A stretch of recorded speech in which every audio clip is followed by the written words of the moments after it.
भारत की अर्थव्यवस्था लगातार मजबूती के साथ आगे बढ़ रही है। जनवरी से मार्च 2026 की तिमाही में देश की जीडीपी ग्रोथ 7.8% रही, जबकि पूरे वित्त वर्ष 2025-26 में आर्थिक विकास दर 7.7% दर्ज की गई।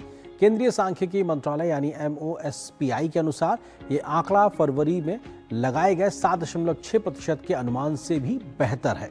अर्थव्यवस्था की इस मजबूती के पीछे मैन्युफैक्चरिंग और सर्विस सेक्टर का शानदार प्रदर्शन, बढ़ता उपभोक्ता खर्च और मजबूत घरेलू मांग प्रमुख कारण है। साथ ही सरकारी और निजी निवेश में तेजी से आर्थिक गतिविधियों को भी गति मिली है। सरकार की PLI योजना, मेक इन इंडिया, इंफ्रास्ट्रक्चर विकास और कारोबार को आसान बनाने जैसे कदमों ने उद्योग जगत का भरोसा बढ़ाया है। वहीं अप्रैल 2026 में वस्तुओं और सेवाओं के निर्यात में बढ़ोतरी ने भी अर्थव्यवस्था को नई मजबूती दी है। कुल मिलाकर ताजा GDP के आंकड़े बताते हैं कि भारत की अर्थव्यवस्था मजबूत बुनियाद पर आगे बढ़ रही है और सरकारी नीतियां विकास को नई रफ्तार देने में अहम भूमिका निभा रही हैं। देखिए, ministry of statistics and programme implementation यानी MOSPI ने 2026 को आधिकारिक रूप से घोषणा की है कि फाइनेंशियल ईयर 2025-26 में भारत की रियल GDP ग्रोथ रेट 7.7% रही। और सिर्फ इतना नहीं, जनवरी से मार्च 2026 यानी Q4 में यह ग्रोथ रेट 7.8% रही और ये पिछले साल यानी फाइनेंशियल ईयर 25 से भी बेहतर है। 16th फाइनेंस कमीशन के चेयरमैन अरविंद पनगरिया ने ये एक्चुअली फाइनल फिगर आने से पहले ये स्टेटमेंट दिया था।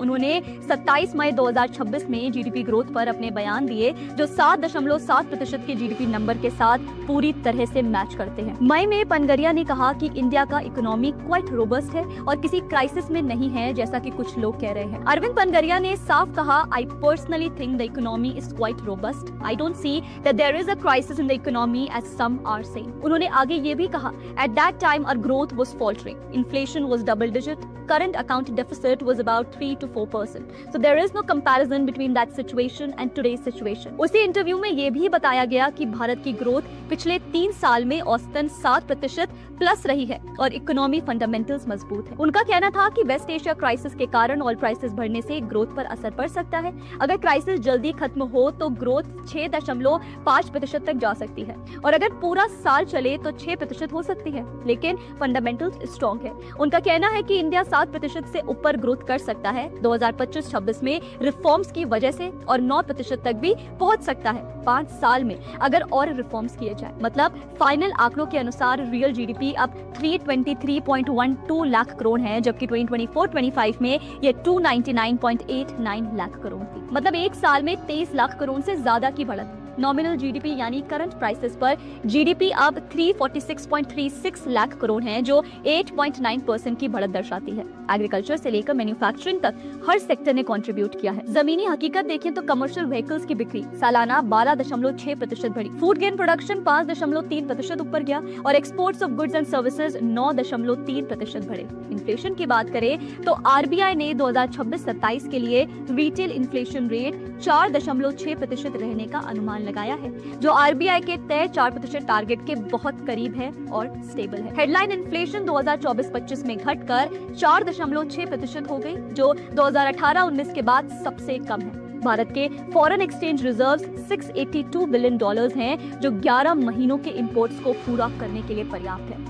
RBI की एनुअल रिपोर्ट 2025-26 में कहा गया है कि strong domestic demand, stable policy environment, investment और इकोनॉमिक रिफॉर्म्स की वजह से भारतीय अर्थव्यवस्था ग्लोबल चैलेंजेस का मजबूती से सामना करने में सक्षम है। मैन्युफैक्चरिंग सेक्टर में भी शानदार प्रगति हुई।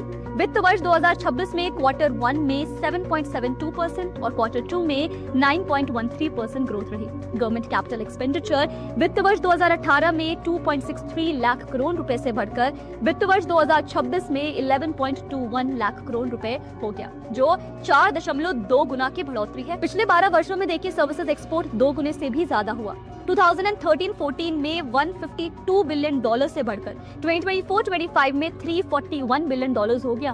वित्त वर्ष 2025 के अप्रैल-नवंबर के दौरान भारत की सर्विसेज एक्सपोर्ट ग्रोथ रेट 12.1% रही, जो वित्त वर्ष 2024 के 5.7% की तुलना में तेज है। शेड्यूल्ड कमर्शियल बैंक्स का GNPA यानी ग्रॉस नॉन परफॉर्मिंग एसेट्स घटकर 2.6% के स्तर पर आ गया, जो 12 वर्षों में सबसे कम है। इंसॉल्वेंसी एंड बैंकरप्टेंसी कोड के तहत सितंबर 2024 तक 1068 केसेस के समाधान से 3.55 लाख करोड़ रुपए की रिकवरी हुई। और ये सिर्फ सरकारी कागज नहीं, ये आम आदमी की जिंदगी में आई तरक्की के संकेत है।